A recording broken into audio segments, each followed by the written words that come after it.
Yeni mövzunu desəm, məni şizofrenik qəbul edəcəklər. Ona görə... Aha, bu cındır balası İlham Əliyev bu milləti tam məhv etmək üçün hərəkətə keçib.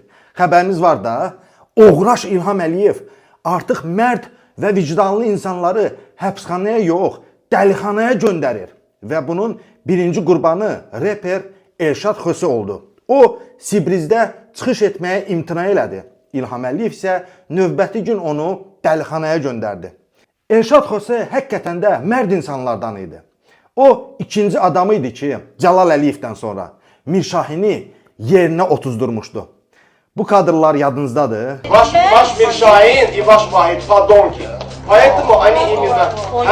ваш Миршаин, о котором вся страна говорит. О котором Джалал Алиев в свое время говорил. Üzerine yok, çiğnene dula kulağına da şişler. Benim kayıpta olmağımı görmüşsün. Görmüşsün ha? Ben indi testi götürüp, bağışlayın beni, işleyeceğim. O teste çıkmasa hemen masanı tökeceğim senin Mirşain'in başından.